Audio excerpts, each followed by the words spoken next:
Hello प्यारे बच्चों, कैसे हैं आप? प्यारे बच्चों, आप जानते हैं लगातार हम आपको दे रहे हैं साप्ताहिक परीक्षा, आपकी ले रहे हैं हर सैटरडे को। और पिछली जो हमारी साप्ताहिक परीक्षा थी वो नंबर 3 थी और उसके आज आपके सामने रख रहे हैं सॉल्यूशन। मुझे उम्मीद है आपने पहले खुद से प्रयास करा होगा।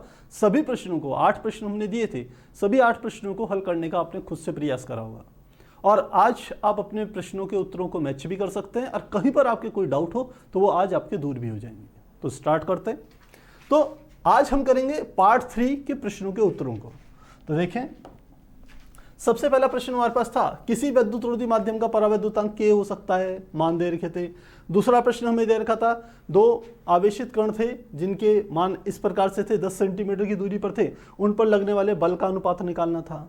तीसरा प्रश्न हमारा एक काफ़ी अच्छा क्वेश्चन था, काफ़ी स्टैंडर्ड क्वेश्चन था, ये काफ़ी इंपॉर्टेंट प्रश्न है, काफ़ी बार कॉम्पिटिटिव एग्जाम्स में भी आता है कि विद्युत क्षेत्र की तीव्रता हमें ज्ञात करनी है जो 10⁻⁻⁴ सेंटीमीटर त्रिज्या वाली जल की बूंद को, जिस पर कि एक इलेक्ट्रॉन का आवेश है, वायु में स्थिर लटका सके, तो वो ज्ञात करना है। चौथा, एक समान विद्युत क्षेत्र में स्थित विद्युत द्विध्रुव पर लगने वाले बल युग्म के आघूर्ण का सूत्र निकालना था, केवल लिखना था, और साथ में इसका मान कब अधिकतम होगा ये भी बताना था। अगला प्रश्न था पांचवा, दो बिंदु आवेशों को बीच उनको मिलाने वाली रेखा के किस बिंदु पर विद्युत क्षेत्र शून्य होता है, इससे आप आवेशों के संदर्भ में क्या निष्कर्ष निकाल सकते हैं। ये जो प्रश्न है ये है तो छोटा सा, लेकिन ये बहुत इंपॉर्टेंट प्रश्न है, क्योंकि इसके ऊपर आधारित बहुत से प्रश्न आपके पास ऐसे आते हैं जिनको आप इसके कॉन्सेप्ट से आसानी से हल कर पाएंगे। तो समझिएगा जरूर इस प्रश्न को। अगला प्रश्न, अगले 3 प्रश्न हमारे पास ये थे, 1 माइक्रोकूलम के 2 बराबर विपरीत आवेश हैं, इतनी दूरी पर रखे हुए हैं, इनका द्विध्रुव आघूर्ण निकालना है। इसी प्रकार एक इलेक्ट्रॉन और प्रोटॉनों के बीच की दूरी इतनी है, उसका विद्युत द्विध्रुव आघूर्ण बनाना है। और लास्ट में हमारा था एक विद्युत द्विध्रुव आघूर्ण जिसकी लंबाई 4 सेंटीमीटर है, एक समान विद्युत क्षेत्र 10⁴ न्यूटन पर कूलम से 30 डिग्री के कोण पर रखा हुआ है। आपको बताना है इस पर इतना बल आघूर्ण लग रहा है तो बल द्विध्रुव आघूर्ण कितना होगा। तो ये 8 प्रश्न थे, मुझे उम्मीद है आपने अच्छे से इन्हें सॉल्व करने की कोशिश करी होगी। तो चलिए अब करते हैं इनके सॉल्यूशन को। चलिए, सबसे पहला हमारे पास आ गया पहला प्रश्न, किसी विद्युत रोधी माध्यम का परावैद्युतांक K हो सकता है। देखिए, जो परावैद्युत पदार्थ होते हैं वो क्या होते हैं, पहले इस बात को समझ लीजिए। जो परावैद्युत होते हैं, परावैद्युत पदार्थ सामान्यतः विद्युत रोधी पदार्थों को कहा जाता है, विद्युत रोधी पदार्थों को कहा जाता है सामान्यतः परावैद्युत। अब आपको एक भी बात पता होनी चाहिए कि जो निर्वात होता है, निर्वात का परावैद्युत या परावैद्युतांक जिसे हम K से रिप्रेजेंट करते हैं वो 1 होता है। यह न्यूनतम परावैद्युतांक होता है, ये ध्यान रखना। जितने भी दूसरे विद्युत रोधी पदार्थ होंगे या धातुएं होंगी, उन सबके लिए परावैद्युतांक K का मान हमेशा 1 से ज्यादा होगा। तो क्या कहा हमने कि विद्युत रोधी के लिए, विद्युत रोधी पदार्थों के लिए, पदार्थों के लिए K का मान, K का मान कितना होगा, 1 से अधिक होता है, 1 से अधिक होगा। एक तो ये बात आपको पता होनी चाहिए कि ये बात, एक यहीं पर एक चीज और क्लियर आपको करता हूं कि यदि कोई आपके पास मेटल है, कोई धातुएं हैं, तो धातु का परावैद्युतांक हमेशा अनंत होता है। क्या खास बात है, धातु का परावैद्युत या परावैद्युतांक क्या होता है, अनंत होता है, अनंत होता है। तो ये 3 चीजें यदि आपको ध्यान रहेगी तो इसके ऊपर, इस कॉन्सेप्ट के ऊपर जितने भी प्रश्न आएंगे आप उनको 100% सही कर लेंगे। तो हमने कहा केवल निर्वात का परावैद्युतांक K होता है, उसके अलावा जितने भी पदार्थों के परावैद्युतांक होंगे सबका मान 1 से अधिक होगा। इस हिसाब से अब इस प्रश्न को पढ़िए। किसी विद्युत रोधी, देखिए क्या कह रहा है आपको, ये कह रहा है विद्युत रोधी माध्यम का परावैद्युतांक K हो सकता है। कितना होगा, -3 तो माइनस में तो है ही नहीं, बात ही नहीं कर रहे हैं। 0 हो गया, 0.7, ये भी 1 से कम हो गया। तो 1 से अधिक कौन सा है, केवल 4th पार्ट है, यानी कि ये वाला प्रश्न बिल्कुल, चौथा ऑप्शन बिल्कुल सही होगा। तो इसका अर्थ है कि किसी विद्युत रोधी पदार्थ का, विद्युत रोधी माध्यम का परावैद्युतांक K यदि पॉसिबिलिटी है इनमें तो केवल डी ऑप्शन सही हो सकता है, यानी कि 6 होगा। तो आंसर में लिख देते हैं, आंसर क्या होगा 6.0, यानी कि डी पार्ट इसका आंसर होगा। डी नहीं दिया है, फोर्थ पार्ट दे रखा है, क्या होगा 6.0। तो इस प्रकार से इस कॉन्सेप्ट को आप समझ लीजिएगा, इसके ऊपर आधारित जितने भी प्रश्न आएंगे आप आसानी से हल कर पाएंगे। अगला देखें, अगला है यदि +1 माइक्रोकूलाम तथा 5 माइक्रोकूलाम के 2 आवेशित कण 10 सेंटीमीटर की दूरी पर हैं तो उन पर लगने वाले बलों का अनुपात होगा। तो हमने 2 आवेश ले ली, समझिएगा बहुत आसान प्रश्न है ये है +1 माइक्रोकूलाम का और ये +5 माइक्रोकूलाम के 2 आवेश हैं। ये एक दूसरे पर बल लगा रहे हैं। मान लेते हैं ये पहला आवेश है और ये दूसरा आवेश है। तो पहले ने दूसरे पर बल लगाया, आप समझ सकते हैं ये दोनों धन आवेश हैं, तो पहला दूसरी पर जो बल लगाएगा वो प्रतिकर्षण बल लगेगा। तो प्रतिकर्षण बल का मान क्या होगा, इसको कह देंगे इस दिशा में लगेगा, इसका मान है 1, 1, 2 या 2, 1 लिख लीजिए, आपकी इच्छा है, इसको 2, 1 लिख लीजिए। चलिए 2 पर बल लग रहा है दूसरे वाले आवेश पर, किसके द्वारा बल लग रहा है, पहले के द्वारा। इसी प्रकार ये दूसरा आवेश भी पहले आवेश पर जो बल लगाएगा वह बल क्या होगा, इस तरीके से इस दिशा में बल लगेगा और इसको हम कहेंगे F12। इस पर पहले आवेश पर बल लग रहा है दूसरे आवेश के द्वारा, ये F12 का मान। पर आपको एक बात पता होगी कि ये जो भी 2 बल होते हैं इन दोनों बलों के परिमाण आपस में हमेशा बराबर होते हैं। तो बल ये वाला F12 का मान यदि लें, यदि इनके बीच की दूरी 10 सेंटीमीटर को मैं, चलिए 10 सेंटीमीटर को 10 × 10⁻² मीटर ले लेते हैं, तो लगने वाला बल क्या होगा F12 1/4πε0। ये क्या हो जाएगा 1 × 10⁻6 गुणा, ये है 5 × 10⁻6, मैंने लिखा Q1 × Q2। अब बटे क्या आ जाएगा R², 10 × 10⁻² का स्क्वायर, ये आ गया। यदि F21 का मान आप निकालेंगे तो कैसे निकलेगा F21, ये भी ऐसे ही आएगा 1/4πε0। पहला आवेश दोनों में से किसी को भी ले लीजिए, 1 × 10⁻6, दूसरा आवेश 5 × 10⁻6 बटे बीच की दूरी वही है 10 × 10⁻² का स्क्वायर। क्या देख रहे हैं, दोनों बलों के परिमाण आपस में बराबर है, क्योंकि यहां पर न्यूटन का थर्ड लॉ भी काम करता है कि पहला कण दूसरे कण पर जितना बल कार्य करेगा दूसरा कण भी पहले कण पर उतना ही बल कार्य करेगा, लेकिन विपरीत दिशा में। तो अब इनका यदि, क्योंकि दोनों के मान आपस में बराबर हैं, तो यदि हम कहेंगे F12 अनुपात F21 का मान क्या होगा, तो हमेशा 1:1 के ही बराबर होगा। परिमाण हमेशा बराबर है, दिशाएं इनकी विपरीत है। इस हिसाब से देखा जाए तो कौन सा आंसर सही होना चाहिए, 4th आंसर हमारा सही होना चाहिए। तो जो आंसर है वो 4 नंबर का सही है, 1:1। इस प्रकार से इसे हल करेंगे, मुझे लगता है आसान है, आपको समझ में आ गया होगा। अगला प्रश्न देखें, उस विद्युत क्षेत्र की तीव्रता जो 10⁻⁻4 सेंटीमीटर त्रिज्या वाली जल की बूंद को जिस पर 1 इलेक्ट्रॉन का आवेश है वायु में स्थिर लटका सके। यह बड़ा अच्छा प्रश्न है, कॉम्पिटिटिव लेवल का प्रश्न है। हमने कहा एक ये द्रव की मैंने बूंद ले ली, ये द्रव की बूंद है। आप समझ सकते हैं यदि द्रव की बूंद है तो इस पर एक भार बल जरूर काम करेगा, और वो भार बल किधर की ओर काम करेगा, mg नीचे की ओर, जिससे ये बूंद नीचे गिरने का प्रयत्न करेगी। लेकिन यहीं पर एक वैद्युत क्षेत्र भी लग रहा है, और वैद्युत क्षेत्र इस प्रकार से होगा, ऊपर से नीचे की ओर काम कर रहा होगा वैद्युत क्षेत्र। अब वैद्युत क्षेत्र ऊपर से नीचे की ओर काम कर रहा है, ये ई ऊपर से नीचे की ओर काम कर रहा है। तो यदि ऊपर से नीचे है तो आप समझ सकते हैं यहां पर कहीं शक्तिशाली धन आवेश होगा और यहां पर शक्तिशाली क्या होगा, ऋण आवेश होगा। ये जो बूंद है इस पर कितना आवेश है, लिखा है इतने सेंटीमीटर की त्रिज्या की बूंद जिस पर 1 इलेक्ट्रॉन का आवेश है, यानी कि इस पर कैसा आवेश है, इस पर ऋण आवेश है। ये ऋण आवेशित है ये बूंद। तो यदि ऋण आवेशित है तो इस पर जो बल लग रहा होगा ऊपर की ओर, वह बल ऐसे ऊपर की दिशा में लग रहा होगा, F वैद्युत बल ऊपर की ओर लग रहा है। इस ऋण आवेश पर धन आवेश की तरफ एक बल लग रहा है ऊपर की ओर, वो है वैद्युत बल। जबकि नीचे की ओर जो बल लग रहा है उसका भार बल है। लेकिन बूंद यदि बीच में रुकी हुई है तो इसका मतलब यह दोनों बल एक दूसरे के बराबर होंगे और विपरीत होंगे, तभी बूंद स्थिर रह सकती है, हवा में लटकी रह सकती है।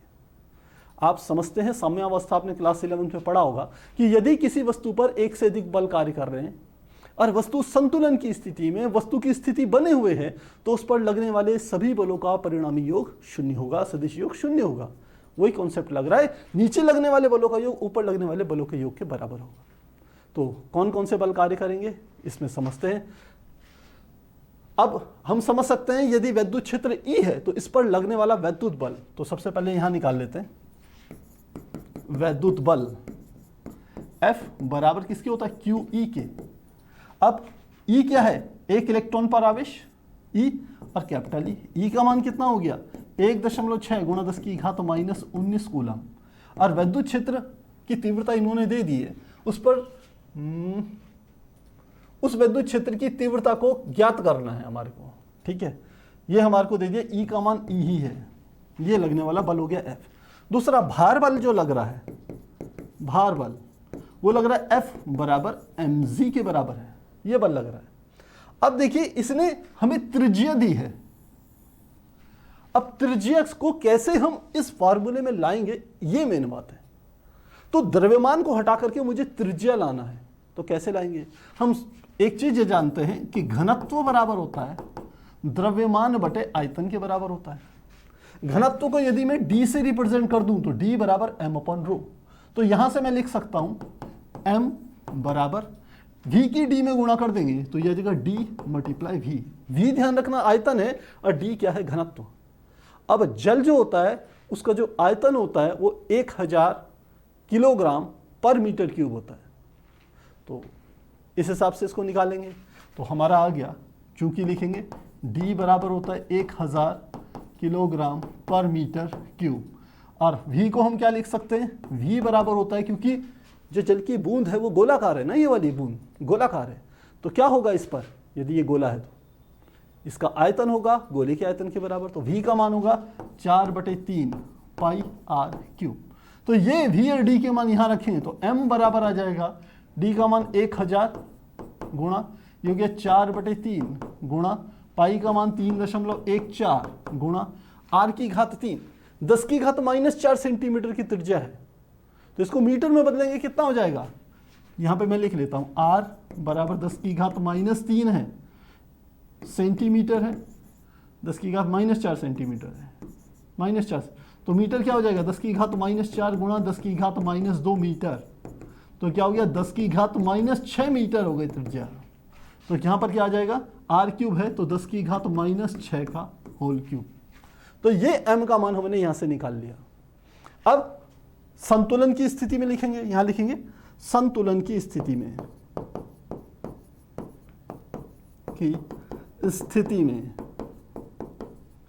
ये दोनों बल एक दूसरे के बराबर होंगे। तो इसका मतलब है ये जो F इलेक्ट्रोस्टैटिक फोर्स है, ये F हमारा भार बल यानी कि वेट वाले बल के बराबर होगा। तो Fe बराबर किसके होगा, Fw के। तो ये मान हमने रखना है, चलिए रखते हैं। Fe का मान कितना हो गया 1.6 गुणा 10⁻⁻19 मल्टीप्लाई E बराबर, इसका मान क्या है mg, m का मान ये आ गया पूरा का पूरा 1000 गुणा 4/3 गुणा 3.14 गुणा 10⁻6 का क्यूब करेंगे तो 10⁻18 आ जाएगा, क्योंकि 6 18 आ गया। अब हमें क्या निकालना है, हमें तो E निकालना है। तो E बराबर क्या हो जाएगा 1000 गुणा 4/3 गुणा 3.14 गुणा 10⁻18। और ये पूरा पद कहाँ चल जाएगा नीचे, यानी कि 1.6 गुणा 10⁻19 के बराबर आ जाए। आप इसको कैलकुलेट करेंगे। वैद्युत क्षेत्र का मान देखिए इन्होंने क्या दे रखा।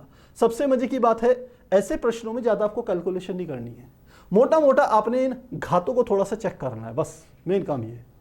तो इसको चेक कर लेते हैं। देखिए ये जो हमारा 3 है, 3 से लगभग 3.6 कट भी जाएगा तो लगभग नियर अबाउट एक दूसरे के बराबर आएगा। फिर भी हमने क्या करा, यहां से दशमलव हटाया, ऊपर क्या लिख लिया 10, और यहां से दशमलव हटाया तो नीचे की ओर क्या लिख लिया हमने, नीचे लिख लेते हैं 100, ये आ गया। अब देखिए 4 से काटिए इसे, 4 चौको 16, क्या आ गया 3 चौको 12। अब 12 का भार 314 में दे देते हैं सीधे सीधे, तो कितना आ जाएगा 314 में 12 का भाग दें तो 12 दूनी 24, कितना बच गया 7, उतारा 4, 12 छिंग 72, बच गया 2, दशमलव लगाया, 0 बढ़ाया, कितना आ गया 12 एकम 12, बच गया 8, 12 पंजे 60, 12 छिंग 72, तो 26.16 के लगभग आएगा। तो देखिए 26 दशमलव, ये दशमलव के 2 स्थान तक है, तो 26.1 की बजाय सीधे हम क्या ले लेंगे 2 ले लेंगे, तो 26.2 तो आ गया आंसर, 26.62 के लगभग आंसर हमारा यहाँ पर आ रहा है, मैच कर रहा है। तो इसको लिख लेते हैं। तो ये हमारा किस किस को काट के आया, लिखेंगे 26.2 लिख लेते हैं। साथ में देखिए 1000, क्या क्या चीजें कट रही है, 0 से 0 कट गया, इस वाली 0 से ये वाली 0 कट गई, ये 3 और 4 को हमने भाग दे दिया था 3.14 में, ये भी कट गई। तो अब क्या बच गया, 10 की घात -19 है, ये ऊपर की ओर जाएगा तो 10 की घात +19 बच जाएगा। तो 18 माइनस के और 19 प्लस के, तो 10 की घात 1 प्लस का बच गया। तो क्या आ जाएगा 10 की घात +1, तो ये हो गया, और साथ में हमारा क्या हो गया 200, ये हो गया। तो 10 की घात कितने हो गया 3, तो लिख लिया 26.2 गुणा 10 की घात 3, इतना आ गया। अब डेसिमल को यहां से इधर लाइए, क्योंकि ये 2.62 है, तो ये आ जाएगा 2.62 गुणा, अब घात 1 बढ़ा दीजिए, तो 10 की घात कितनी आ गया 4 न्यूटन पर कूलम, और ये हो जाएगी विद्युत क्षेत्र की तीव्रता। तो कौन सा आंसर सही है, ये वाला आंसर हमारा क्या है, बिल्कुल परफेक्ट है, बिल्कुल सही आंसर। तो प्यारे बच्चों, जरूरी नहीं कि सारे के सारे प्रश्न बिल्कुल टिक मार की तरह आपके पास आए, कुछ प्रश्न आपको सॉल्व भी करने पड़ेंगे, जिनमें अच्छी खासी थोड़ी सी कैलकुलेशन भी होगी, उनमें कोशिश कीजिएगा। पर मेन बात थीम पता होनी चाहिए कि किस प्रकार से आपने क्वेश्चन को सॉल्व करने की डायरेक्शन में चलना है। जब इसने यहां पर यह कहा था कि वायु में स्थिर लटका सके, यहीं पे आपके दिमाग में बात आ जानी चाहिए कि उस बूंद पर जो कि आवेशित है, जिस पर 1 इलेक्ट्रॉन का आवेश है, उस पर जितने भी बल लग रहे होंगे उन सबका परिणामी क्या है, 0 होना चाहिए। तो वहीं से आपके दिमाग पे ये बात आनी चाहिए, और वहीं से हमने क्या करा, इस चीज को समझने की कोशिश करी, ये वाली। तो मुझे लगता है आपको ये प्रश्न अच्छे से समझ में आ गया होगा। चलिए अब चलते हैं आगे। अगला प्रश्न देखते हैं।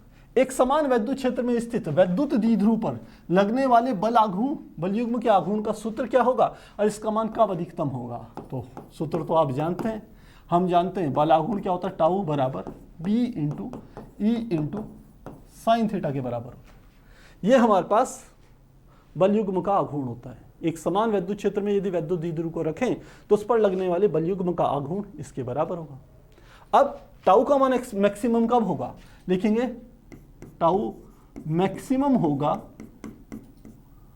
होगा जब साइन थीटा का मान अधिकतम हो। देखिए पी और ई के मान तो जो रहेंगे वो फिक्स ही रहेंगे, लेकिन थीटा का मान बदल सकता है इसके पूरे के पूरे रूप को। यदि थीटा का मान हो जाए 0 तो पूरे लगने वाला बल आघूर्ण हो जाएगा 0, लेकिन यदि साइन थीटा का मान अधिकतम हो जाए जो कि +1 के बराबर होगा, तो टाउ का मान भी क्या होगा, मैक्सिमम हो जाएगा। तो क्या करना है, साइन थीटा का मान यदि 1 हो जाए तो क्या हो जाएगा, टाउ मैक्सिमम का मान बराबर हो जाएगा P × E के बराबर हो जाएगा ये। और साइन थीटा का मान कब होगा, जब थीटा का मान किसके बराबर हो, 90 डिग्री के बराबर हो। इसका अर्थ है यदि ये कोई एक वैद्युत क्षेत्र है, इस पर एक बल आघूर्ण, इस पर यदि एक वैद्युत द्विध्रुव रखूं मैं, तो वो द्विध्रुव यदि क्षेत्र के साथ 90 डिग्री का कोण बना ले इस तरीके से, तो यहां पर ये देखिए ये जो कोण बन रहा है 90 डिग्री का बन रहा है। ये +Q आवेश हो गया, ये -Q आवेश हो गया। +Q आवेश पर लगने वाला बल इस दिशा में लगेगा, F = QE, और माइनस आवेश पर बल लगेगा इस दिशा में, F = QE। और इसी चीज को समझ सकते हैं, यदि 90 डिग्री का एंगल बनाएगा वैद्युत क्षेत्र E के साथ, यह है वैद्युत क्षेत्र E की दिशा ये वाली, तो लगने वाले बल आघूर्ण का मान क्या होगा, अधिकतम होगा। मुझे लगता है आसान है, आपको समझ में आ गया होगा। चलिए आगे चलें। अगला प्रश्न देखें। 2 बिंदु आवेशों के बीच उन्हें मिलाने वाली रेखा के किस बिंदु पर वैद्युत क्षेत्र 0 है। इससे आप आवेशों के संदर्भ में क्या निष्कर्ष निकाल सकते हैं। क्या कह रहा है, 2 बिंदु आवेशों के बीच उन्हें मिलाने वाले 2 बिंदु आवेश मैंने ले लिया, पहला आवेश और ये ले लिया दूसरा आवेश, ये हो गया Q1 और ये हो गया Q2। इनको मिलाने वाली रेखा भी मैंने बना ली, यहां पर ये बना ली। कहते हैं मिलाने वाली रेखा के किसी बिंदु पर, यहां पर कोई एक बिंदु हम ले सकते हैं, वो कहीं भी हो सकता है, यहां पर भी हो सकता है, यहां पर भी हो सकता है, यहां पर भी हो सकता है। तो दो बिंदु आवेश, उनको मिलाने वाले किसी रेखा पर क्या है, वैद्युत क्षेत्र E का मान 0 है। E का मान क्या हो जाएगा, 0 हो रहा है। इससे आप, मेन बात यहां पर ध्यान दीजिए, इससे आप आवेशों के संबंध में क्या निष्कर्ष निकाल सकते हैं कि ये आवेश कैसे होंगे, ये आपको समझना है। देखिए बात को समझिएगा, ऐसे प्रश्न बहुत सारे आते हैं, न्यूमेरिकल के ऊपर आते हैं कि 4 माइक्रोकूलाम का और -3 माइक्रोकूलाम के दो आवेश एक दूसरे से 10 सेंटीमीटर की दूरी पर स्थित हैं, उनको मिलाने वाली रेखा के किस बिंदु पर वैद्युत क्षेत्र की तीव्रता 0 होगी। ऐसे प्रश्न भरे पड़े हैं और बच्चों को ये बहुत कठिन लगते हैं क्योंकि वो इस मूल कॉन्सेप्ट को नहीं समझते। इसको समझिए, यदि ये समझ गए तो वो सारे प्रश्न आप कर पाओगे। देखिए ये क्या कह रहा है, वैद्युत क्षेत्र 0 है, यहां पर भी हो सकता है, यहां पर भी हो सकता है, यहां पर भी हो सकता है। अब ध्यान रखना, मान लेते हैं ये Q1 है, ये Q2 है। यदि ये मैं धनात्मक ले लूं, यदि मैं इस आवेश को धनात्मक ले लूं तो इस बिंदु पर वैद्युत क्षेत्र की दिशा क्या होगी, E1 की दिशा ये वाली होगी। आप समझ रहे होंगे कि किसी आवेश से कुछ दूरी पर वैद्युत क्षेत्र की दिशा कैसे निकालते हैं। आप यहां पर एक परीक्षण आवेश की कल्पना कीजिए जो कि धन परीक्षण आवेश होगा, उस पर लगने वाली बल की दिशा को ज्ञात कीजिए। जो बल की दिशा होगी वही वैद्युत क्षेत्र की दिशा होगी। तो यहां पर परीक्षण आवेश मैंने एक प्लस Q0 आवेश की कल्पना करी, प्लस क्या रखा, Q0 आवेश मैंने यहां पर रख दिया। ये धन आवेश, इस वाले धन आवेश यहां पर रखे परीक्षण आवेश को धक्का मारेगा, इस दिशा में बल लगाएगा, प्रतिकर्षण करेगा, तो वैद्युत क्षेत्र की दिशा भी इधर ही होगी, इसलिए मैंने E1 को यहां पर रख दिया। अब उसी परीक्षण आवेश पर ये Q2 वाला भी जो है, जो बल है, वो किस दिशा में लगेगा, ध्यान देना। फिर से ये धनावेश है, ये भी धनावेशित है, तो इस पर भी इस दिशा में यदि बल लगाएं तो वहां पर लगने वाले बल की दिशा ये वाली होगी, E2, क्योंकि ये वाला धनावेश यहां रखे परीक्षण आवेश को इस दिशा में धक्का मारेगा, तो वैद्युत क्षेत्र की दिशा ये वाली होगी।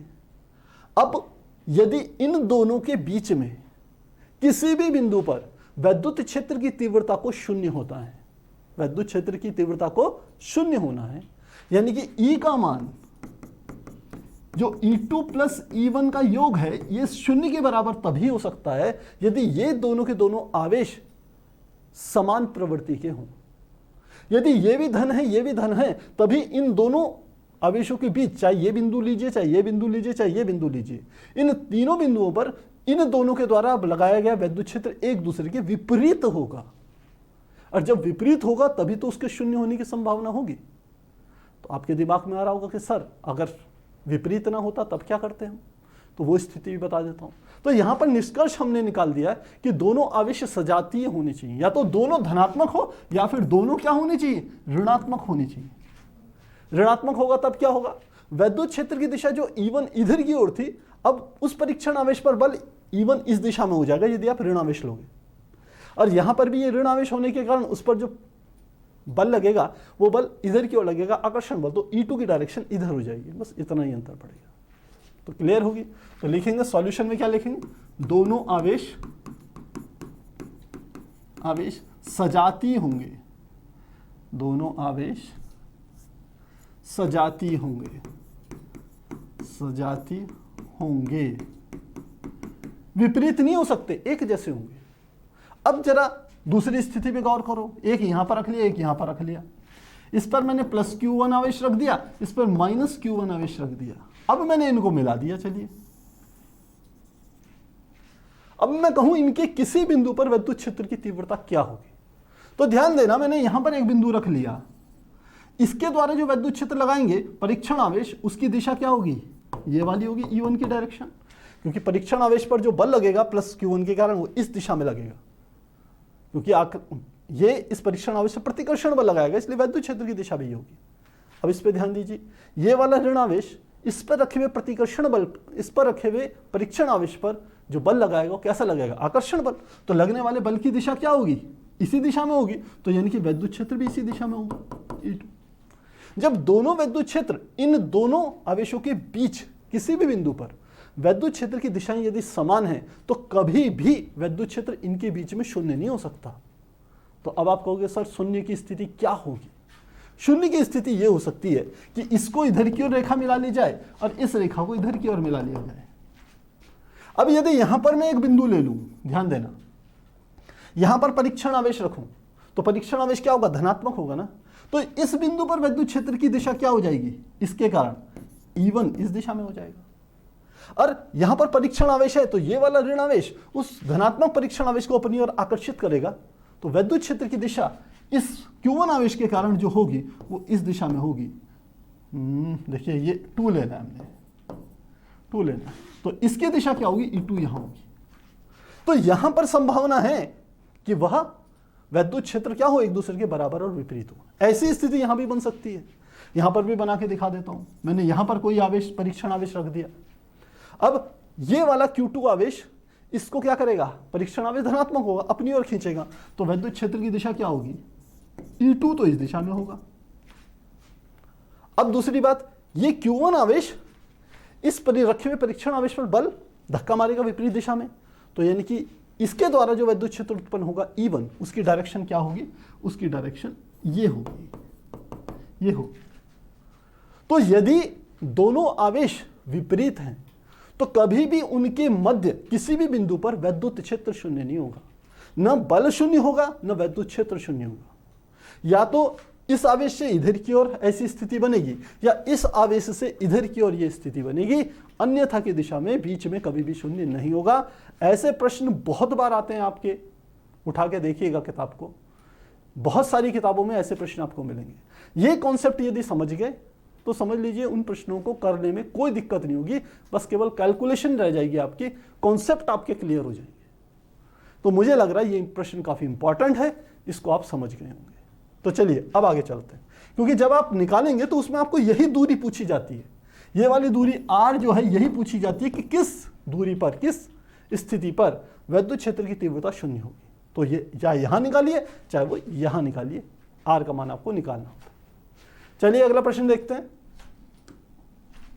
अगला प्रश्न है 6वां, एक माइक्रोकूलाम के दो बराबर एवं विपरीत आवेश 2 मिलीमीटर की दूरी पर रखें, इस द्विध्रुव का विद्युत द्विध्रुव आघूर्ण ज्ञात कीजिए। तो हमने 2 आवेश रख लिए, एक आवेश यहां, एक आवेश यहां। एक माइक्रोकूलाम का, ये भी प्लस 1 माइक्रोकूलाम का आवेश है तो दूसरा -1 माइक्रोकूलाम का आवेश होगा, तभी ये विद्युत द्विध्रुव का निर्माण कर रहे हैं। और इन दोनों के बीच की दूरी जिसको हम 2L लेते थे, 2L का मान कितना दिया इसने, 2 मिलीमीटर दिया है, 2 मिलीमीटर, 2 गुणा 10⁻³ मीटर, इसके बराबर आ जाएगा।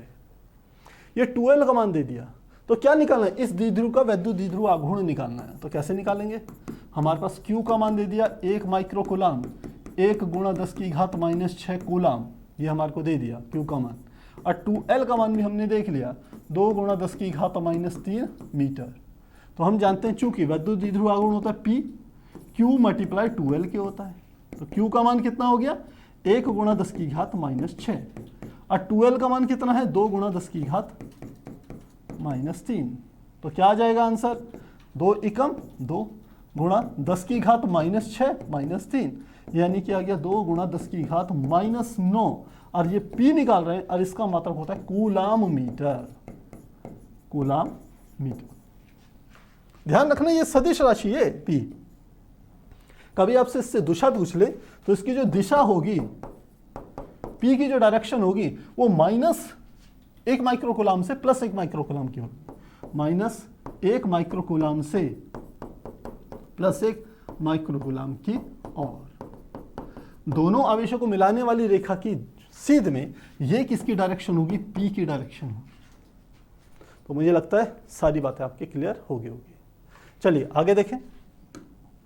अगला प्रश्न है, एक इलेक्ट्रॉन और प्रोटॉनों के बीच की दूरी इतनी ही, इस निकाय का विद्युत द्विध्रुव आघूर्ण ज्ञात कीजिए। तो ये प्रश्न भी काफी बार पूछा जाता है बहुत आसान। एक प्रोटॉन है और एक इलेक्ट्रॉन है, तो मान लेते हैं ये प्रोटॉन है, प्रोटॉन पर +E आवेश होता है, ये इलेक्ट्रॉन है, इस पर -E आवेश होता है, और इन दोनों के बीच की जो दूरी है जिसको हम 2L से रिप्रेजेंट करते हैं, वो 2L का मान है 0.53 एंगस्ट्रॉम। आपको पता होना चाहिए इस चीज को एंगस्ट्रॉम कहते हैं, और साथ में यह भी पता होना चाहिए कि 1 एंगस्ट्रॉम बराबर होता है 10⁻⁻10 मीटर के, ये पता होना चाहिए। तो अब इसकी वैल्यू निकालते हैं, विद्युत द्विध्रुव आघूर्ण निकालना है, चूंकि P बराबर क्या होता है 2L मल्टीप्लाई Q या Q मल्टीप्लाई 2L, कुछ भी लिख सकते हैं, 2QL होता है। तो 2L का मान हमें दे दिया कितना है 0.53 गुणा 10 की घात -10, और E का मान जो Q है वो E के बराबर है, और E का मान है 1.6 गुणा 10 की घात -19 कूलाम। तो वैल्यू रख देंगे Q का मान 1.6 गुणा 10 की घात -19 कूलाम। मल्टीप्लाई कर लीजिए, 16 32 16 3 48, 16 3 48, 16 चौके 64, 16 पंजे 80, 80 और 4 84, 84 आ गया। डेसिमल के बाद कितने होंगे 1 2 और 1 3, तो 0.848 गुणा 10 की घात, ये 10 -10 है, ये -19, तो 10 की घात -29 आ जाएगा। एक इसको इधर लाएं वैज्ञानिक संकेतन के रूप में 8.48 गुणा 10 की घात -30, क्योंकि अब एक डेसिमल को यहां से इधर की ओर लेंगे तो घात में -1 हो जाएगी, तो -29 और -1 हो जाएगा -3, और ये हमने निकाल लिया P, इसका मतलब हो गया कूलाम मीटर। और दिशा क्या हो जाएगी, दिशा आप समझते हैं माइनस आवेश से प्लस आवेश की तरफ होगी, यानी कि ये किसकी डायरेक्शन होगी, P की डायरेक्शन होगी, जिसे लिखेंगे दिशा इलेक्ट्रॉन से प्रोटॉन की ओर, प्रोटॉन की ओर। तो इस प्रकार से इस प्रश्न को आप हल करेंगे। आसान है, यदि कॉन्सेप्ट क्लियर है कोई दिक्कत नहीं आएगी। और लेकिन आपको फिर भी मान के चलिए, बहुत से बच्चों को लगता है सर हम फार्मूला भी जानते हैं, हमने आपसे पूरा डीप पढ़ भी लिया, फिर भी हमसे क्वेश्चन नहीं बन रहे। बेटा क्वेश्चन बनने के लिए आपको अभ्यास तो करना ही पड़ेगा।